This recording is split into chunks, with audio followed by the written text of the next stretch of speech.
ازاي عملت ايس كوفي جامد ونسكافيه بوش طعمهم حلو وفي نفس الوقت ينفعوا للدايت. جبت كوبايه لبن بس يعني مش مليانه قوي وحطيتها على النار، وعما اللبن كان سخن جبت برطمان فاضي وحطيت فيه نسكافيه وسكر وفانيليا، ودي ادته طعم حلو. وحطيت بتاع 5 او 6 معالق ميه كده ورجيت جامد قوي، وبعدين فضيت في الكوبايه ونزلت عليهم باللبن وقلبت ونطره نسكافيه بقى على الوش كده. وده كان شكله بعد ما خلص وكان طعمه جامد قوي. نيجي للايس كوفي بقى. اول حاجه عشان نعمل صوص الشوكولاته الدايت بقى هنحتاج معلقتين كاكاو ومعلقه عسل ولبن، وقلب تقلبتين بقى حلوين كده. وممكن نستخدم الشوكولاته اللي هي بجنيه دي او صوص كراميل، وهنعمل نسكافيه تاني في البرطمان زي اللي فات بالظبط، ونزين بقى الكوبايه بالشوكولاته كده. بعدين نقوم نازلين بالتلج وفوقيه النسكافيه الجميل بتاعنا، بعدين اللبن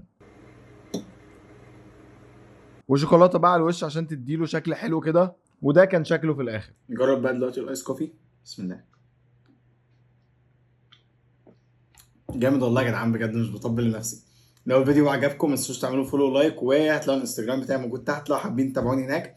اشوفكم تاني قريب، يلا سلام. يا رب افكر مثلا افتح محل قهوه مثلا او حاجه.